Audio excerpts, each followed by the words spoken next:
Hi, guys, and welcome to the Dead by Tomorrow podcast. My name is Daniel Winter, and my co host is Andrew Monroe. In each episode, Andrew and I will explore topics that you should think about before you die. We encourage you to remember that some tomorrow will be your last, so each day could be your final chance to really live. Hello, ladies and gentlemen. Welcome back to Dead by Tomorrow. We are thrilled to have you. It is a new year, and that means Daniel and I are going to be changing this podcast up a little bit this year to try a little bit of a new format. What we're going to be doing, starting with this episode, is we're going to be doing some challenges. And how that'll work is we're going to come up with a challenge for ourselves, similar to the challenges we put forth at the end of our episodes that we've been doing up until this point. And that challenge is going to be on a little bit more macro scale. And we're going to focus on 30 days. So we will announce a challenge in the episode. We'll talk about it. We're going to talk about how we want to go about this challenge, how we're going to accomplish it, the research we're going to do, all the little details that go with why, what, when, where, like a murder mystery, but, for self-improvement. So we're going to try that out. Hopefully you guys enjoy it. We'd love for you guys to join us on this challenge and all the ones coming forward this year. We'll still do some interviews. We'll try and have them a little more specific to the challenges we're doing, but we'll still have some new and exciting guests on this year. And you might see a few less episodes than you might be used to. Not a lot less, but we'll probably be doing a fewer episodes so we can come back each episode with a better handle on how the challenge went, what we would have done differently, and kind of do a recap of the previous challenge before we jump into the next one. So we're going to be kind of aiming for a challenge per month. And then there might be an episode between each of those where we kind of do a update if we've changed anything, if anything really went sideways, and hopefully maybe an interview mixed in there on those updates with somebody that is maybe related to the challenge in some form or fashion. So with all that said, we're excited to bring you guys on. We're excited to see where this takes us. And Daniel, anything else you want to add?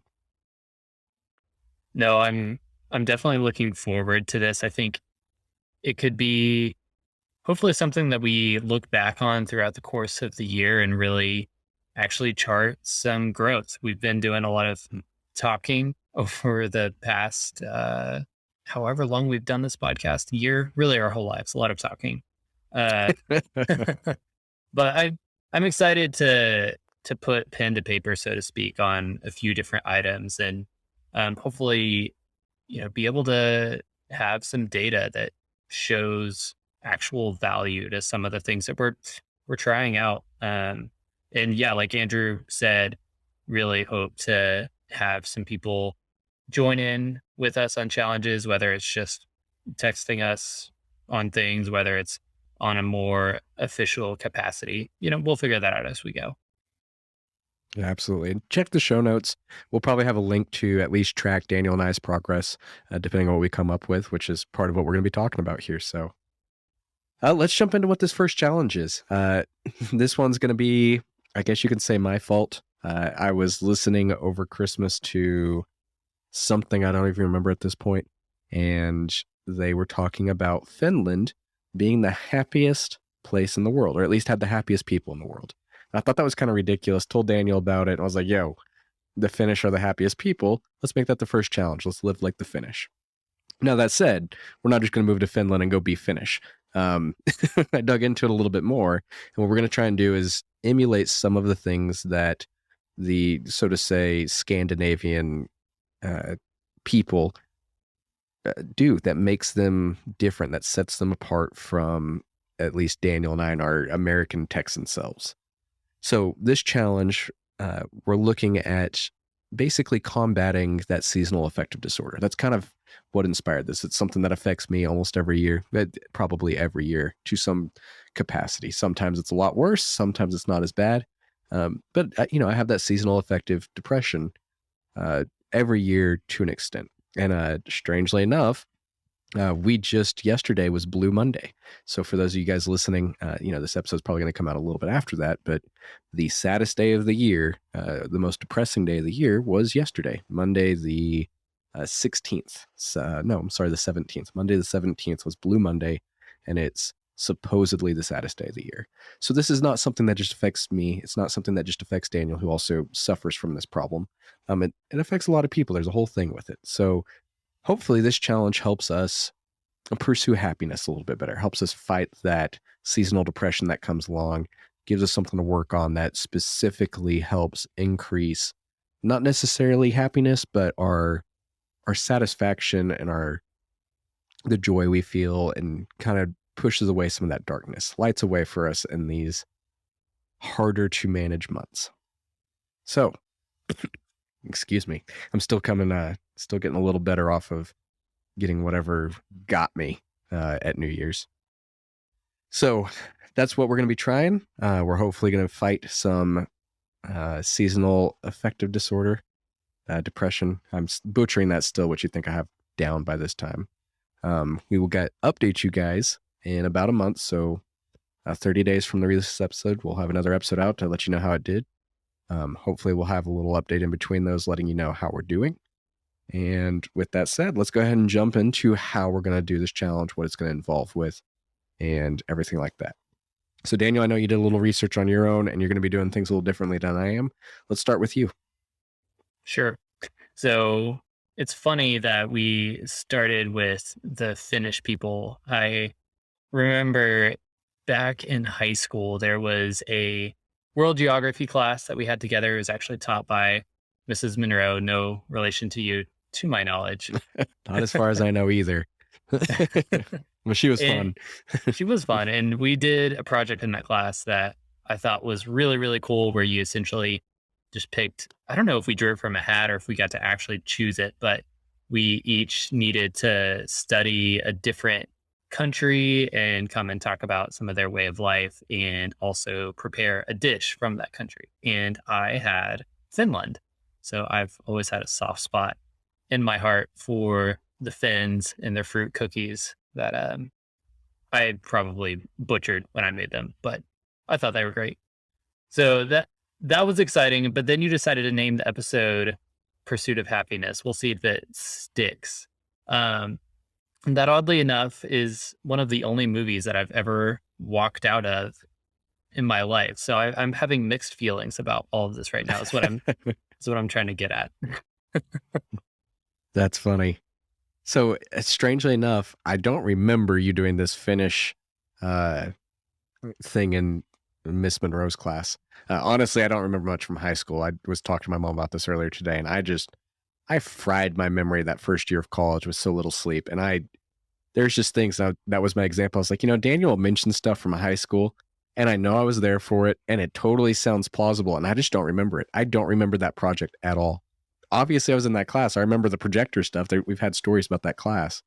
Don't remember anything about that. So that said, I do have a thing for the Finnish region as well, outside of this happiness index that they seem to keep winning.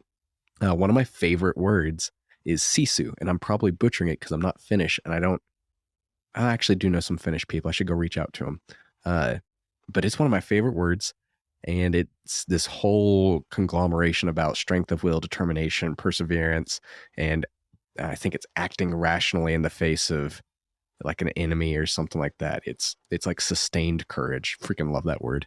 And on top of that, some of the Finnish people I have met, the ones I was saying I should probably reach out to, are some of the most whip smart, most interesting people I know. And they're not millionaires. They're not anything like that, which is actually another thing that came up in the research for this.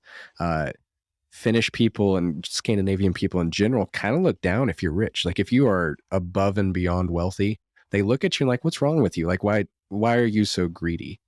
You have more than enough. You should not be pursuing wealth to this extent. And it's one of the reasons that they're happy, supposedly. But anyways, these Finnish people all speak like 7 languages. They're all just incredible people. So I also have like a thing for the Finnish, I guess you could say. And it just so happened that this article came up and spun this whole challenge, possibly out of control. So this will be interesting. Sorry, I derailed you there.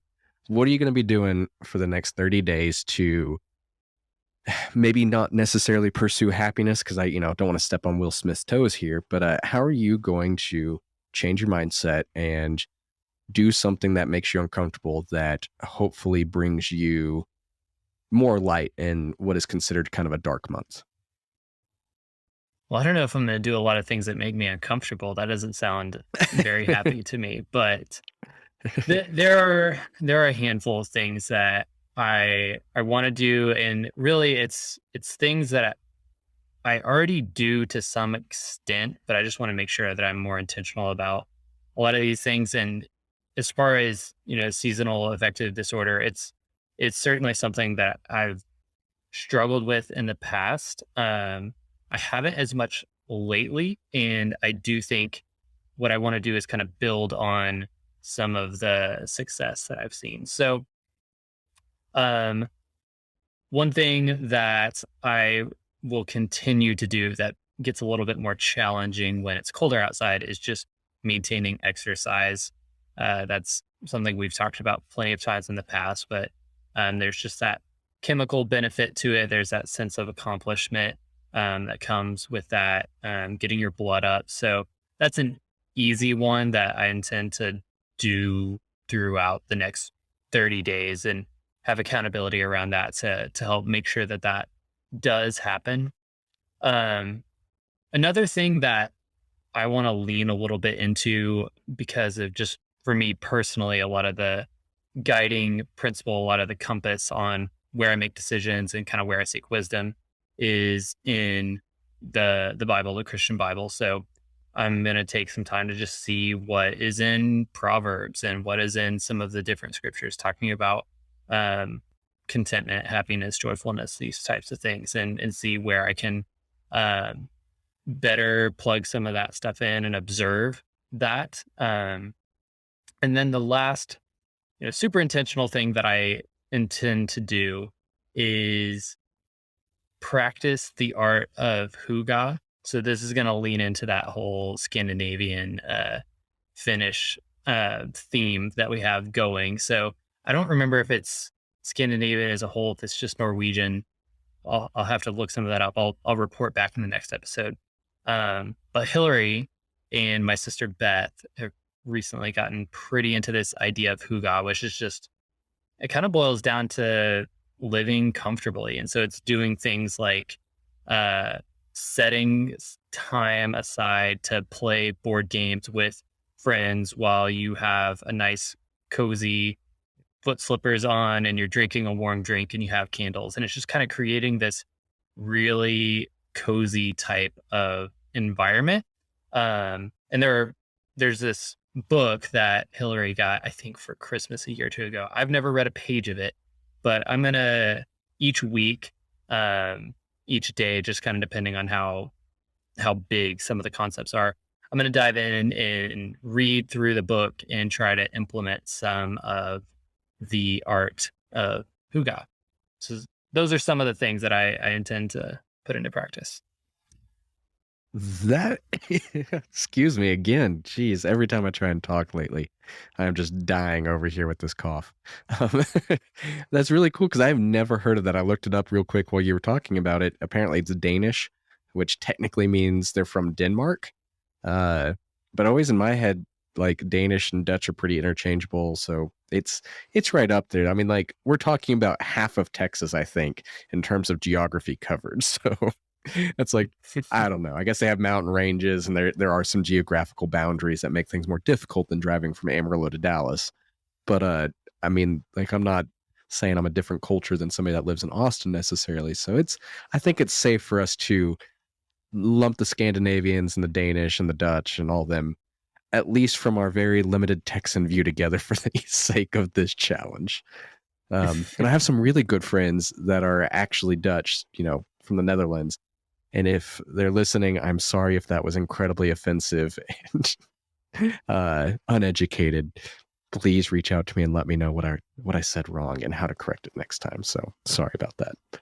But that's cool. I've never heard of it. You're gonna have to let me know how that goes whenever we do our catch up on this, because I love the idea of focusing on being cozy and happy as like a mental health skill, because I suck at that. Like I was sick, like I said, like 2 weeks ago. I was just sick as a dog, and I cleaned things. I couldn't not sit, like I couldn't just sit there. So I had my laptop, tried to work from home, and in between stuff, because I couldn't think straight, I just got up and like organized things, and I couldn't just sit there and be sick and whatnot. It's a problem. Like I know it sounds funny, but like legitimately, it is a issue I have where I can't sit back and just chill and enjoy a board game night or just watch a movie and be happy about it. So, man, I might have to steal some of that from you. Yeah, by all means, I'm sure there'll be some concepts that you'll go through that I'll want to Mhm. steal. So leading into that, what are some of the things that you plan uh to try out, some of the methods you want to use, some of the research you're doing? Well, what a surprising question, Daniel. Yeah. No, obviously, I was hoping to talk about it. So, whenever I was reading this article, the first thing that, and I need to find the article that I read since I've referenced it, we'll try and get in the show notes. And if it's not there, I'm sorry. It really was just Andrew surfing the web, probably late at night or something. But what came out of it was there was a argument that they were happier because they, as in the Finnish, were happier because they have more outdoor time and they have more cold exposure, specifically like ice water cold exposure, but in general, cold exposure counted in this very short article about why the Finnish might be scoring higher on this happiness index than the rest of us. So I took that, and that's something that I really dig because I strangely enough did this little 12-month program. I guess it was 2020, a little bit between 2020 and 2021, which did something like what we're doing right now. And I thought it was really, really good, where you took kind of a concept, and each month they'd send you this concept and some tools to follow it through. And it's called Made For, if anybody's interested in it. It's really good. It's kind of annoyingly expensive, but I really enjoyed it. It's this cool little 12-step challenge program to try and do exactly what we're doing here, but it's just Daniel and I. So, anyways, one of the things in there they talked about was breathing, which goes with the ice bath, and forest bathing, which is this Japanese concept where you go out and walk around outdoors. So, I'm saying all that because there are a couple different things that I have picked up in the past that have really, really strong arguments for kind of rewiring how your brain does a lot of different things, including happiness, sadness, depression, all the different ways it kind of perceives the world. And one of the big factors was being outdoors, getting sunlight, and being in nature does this thing to your body where your body craves being outside. And it's something I don't really understand, but I trust the science on it that basically says the more time you spend outside, the happier you are both physically and mentally. When I say happier physically, your body responds physically to being outdoors without any conscious effort on your part in a more positive manner. And the same with your mind. Your mind is just, it releases serotonin, dopamine, all the stuff you need to feel happy. So the being outdoors was a big thing. It was a big thing in the article. So I'm going to be trying to go on more walks outside. It's cold right now, so that helps with the cold exposure. We'll get to that in a second. But I'll be focused on doing a lot of outdoor walks and trying to see if that helps. So let's call that part one. Part two will be the cold exposure. I'm going to be trying to do, not necessarily daily. I'll probably try and take cold showers every day. But I'm going to be trying to do at least every week some actual ice bath cold exposure. 3 minutes or so in an ice bath on Saturdays will probably be my goal. If it goes really well, I might try and, go an extra day a week. That in itself is going to be interesting because I've tried that in the past and it really is not fun. I do know that whenever I've done it in the past, it's pretty chill. Like after you get out, you really feel energized, and I think it will help with any seasonal issues I'm having. So that's number two. And then the third one goes kind of hand in hand with the first two, which is dopamine. And there's some good arguments that the first two things I'm talking about help mess with your dopamine. And I've read a bunch of books on dopamine just because they happen, once you read one, the algorithm on Amazon finds out and it sends you another one. You listen to one podcast, hits you with another. It's a really interesting molecule that runs around our body and it has some drastic effects on how we function in life. And one of the things that causes dissatisfaction or causes, let's say, depression, and not necessarily depression, but like causes feelings of inadequacy or unhappiness, is when your dopamine gets kind of unbalanced. If you're not getting dopamine hits or the anticipation of dopamine, basically, it's not even actually triggering dopamine. It's the things you do that make you anticipate having dopamine. Those kind of things we're skewing too much. We are not getting them where we probably should be. So our phones are, the text messages is why we send all these text messages, is why we love social media. These things give us these artificial, maybe not artificial, but these not as productive hits of dopamine, because it's this easy, quick slot machine style way to get dopamine. And what that does is it takes away from our more fulfilling dopamine hits, the things like reading a book or going on a walk or doing the ice bath, doing hard, difficult, challenging things and finishing them. That also provides dopamine, but it doesn't provide it in the same way that some of these easier slot machine methods give us. So what I'm going to also be doing along with the ice baths and the outdoor walks is I'm going to be trying to do dopamine. What is the word I'm looking for? Dopamine resets, where I try and fix my dopamine sensitivity by getting rid of my phone on a Sunday and, being bored, focusing on being bored and doing all that kind of stuff where I'm not getting the slot machine style dopamine hits and resetting my dopamine needs. So hopefully that pairs well with the ice baths and the cold exposure and the outdoor walks. And I know that's a lot to take in. I'm also going to be reading at least 2 books. One of them is I'm a Strange Loop. I think it was in our newsletter, actually, the most recent newsletter. One of my friends sent it to me. And it's kind of how your mind works, about consciousness. It's a little philosophy book. I'm hoping to find some insight related to why my mind works the way it does to go along with it. And then I'll also be probably reading Courage is Calling by Ryan Holiday. I don't know, again, if that's going to necessarily impact this challenge, but I'm hoping to read the book through the lens of what we're doing here. So I hope that covers everything.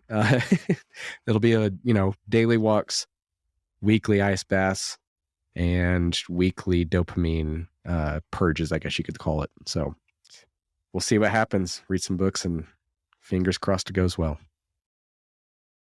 So I might have lied. I don't know if I'm going to actually join and use your methods. You kind of lost me at cold bathing. I hate it so very much. We've done a handful of obstacle course races, and the Savage race in particular has a section where you have to do an ice dunk.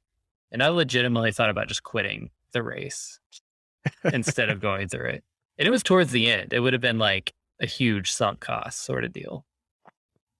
So kills me. I didn't realize you didn't like ice bathing, cold water exposure that much, because in high school we would, we'll leave it to the audience to decide what fashion, but the two of us would take very, very cold showers almost every day together. And it was not fun, but I mean, we did it for like, seriously, like whatever the length of time it was that we were on the JV team for tennis every morning. Yeah. No matter what the weather was outside. I mean, we did it, and there were 2 big drivers on that. One was that we're really sweaty and gross because Coach Mayhew's philosophy was we might not be as good at tennis as varsity, but we're going to be in better shape. And so JV tennis was like a 3rd period class or something like that. So you go from being sweaty and gross in tennis to having to interact with the rest of the world. And I liked girls and didn't want to be sweaty and gross. So that was the strong motivating factor. There was also the motivating factor of being a high school boy and, feeling like anything that was tough and challenging was more worth pursuing. And then I guess it was also the factor that I wasn't afraid of being naked, which I think that was probably most of the other boys. They were afraid of being naked. They were terrified of nudity. Maybe we missed the boat on something, but yeah. So it always comes back to girls. Everything we did or everything I did, girls. Yeah. So it wasn't that I particularly enjoyed being in the freezing cold water. It's just that there were other factors that pushed me to do it. So I've done cold plunges and things like that. But now that I'm 30, I recognize, hey, I actually hate this, and I'm going to actively avoid it unless I have to do it. I I just assumed. I guess what I was getting at was I would have thought that it would have built up some kind of tolerance, like immersion therapy, but I guess not. I guess it was the opposite. No, I think I think my body fat percentage is just too low. I think my circulation is too poor. I was at a frisbee tryout this past weekend and in Dallas on Saturday, I think the high was like 30 something degrees and it was incredibly windy. So the wind chill brought it down to like 15, 20. And I was outside trying to play frisbee for about 5 hours. And I hated it. I hated it so much. My hands hurt and they continued to hurt all the way until the next day because of how cold they were. And yeah, there's nothing I like about the cold. It does not make me happy. Well, I guess the ice baths are out for you on this, and unless they really work for me, I'll try and convince you to do them. What about the dopamine resistance attempt or the outdoor walks? I'm all for outdoor walks. That kind of fits in with some of the happiness motif, and then I think just getting out into the sun, or sorry, not happiness, exercise. Obviously, it fits with happiness. Exercise and getting out in the sun. I aspire to take Jake the dog out for walks more often, so I can get on board with that. Um, yeah, the dopamine resistance, I think is wise as well. I do think that we kind of short circuit ourselves a little bit there. We kind of burn ourselves out. There is this concept of something called pleasure stacking that I think is really intriguing. It's from a podcast, I believe it's called Fight, Hustle, and Hurry. It's kind of anti anti hustle, anti hurry, anti worry, all that sort of thing. Um, and they are talking about the idea of taking Sabbath, so taking a day where you really recharge, you rest, you relax. It's obviously a biblical concept, Jewish concept. And part of that isn't necessarily to just sit around and do nothing all day. These guys talk about how they try to save some of their favorite meals or favorite activities, or really just make it a day that is full of enjoyable types of things, and stacking those together, and how there can be some benefit to that. So I think it's, instead of just constantly indulging yourself in all of these little cheap dopamine hits, like really build up to something that you look forward to and something that's really momentous. I mean, that's when we get excited about vacation, because we plan for it and you have all of this awesome moment. You just got to be careful about the drop that comes afterwards. So, uh, two parts. One, the pleasure stacking sounds really cool because, excuse me again, I really think that's important on kind of getting that dopamine resistance going or fixing that dopamine issue, because it's easy. It's easy to be like, hey, let's just order pizza, watch Netflix. That is not as satisfying as making your favorite meal. I love that idea. Like, go and make this big, exciting meal. It takes work, it takes effort, it takes planning, but the payoff, I think, is more satisfying. We'll call it for your soul. For your, this is, we're working on our souls this month, and you want to feed the soul. And doing something like that, making a meal with someone, specifically a relationship, like you can do it by yourself. But one of the important things that actually came up with the finish was one of their key components is having healthy, secure relationships with people that they can rely on and share with. So having somebody to make that meal with and sharing in that experience is, I think, really important. So that is totally something I'm going to steal, even though that didn't come up in our methods that we're going to be pursuing. I'm going to try and use that. Oh, sorry. The other part with that, wow, I completely blanked on it. I was really excited about two different things there. Uh, we'll just skip past it. If I come up with it, I'll try and get back to you. But I was just really thinking of Lord of the Rings style meals, and that's just fun because it's not something I do anymore. Fair enough. Okay. Well, happiness is a pretty subjective thing. So part of the whole point of our challenge is being able to demonstrate some results, being able to show, is Andrew's cold bathing actually doing anything beneficial? So, how are we going to actually determine impact when it comes to this challenge?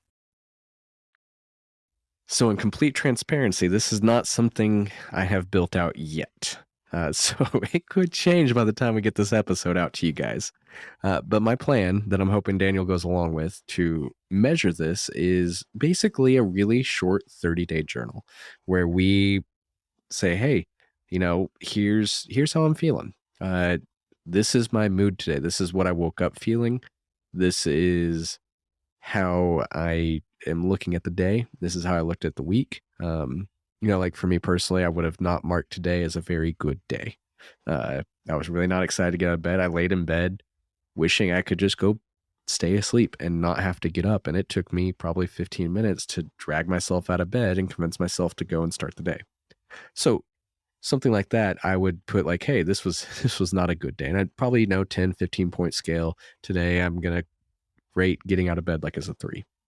Along with that, we'll obviously not have a single checklist journal where it's like, hey, today was a good day, today was a bad day. I kind of want us to have it'll probably be a Google sheet that you can follow along with that will show, we rated today as XYZ. Here's some of the stressors that were today, and, another column. And we'll have a bunch of different things that hopefully we can turn into a formula that builds our own happiness index. And we'll reference the actual happiness index and try and get some of that going.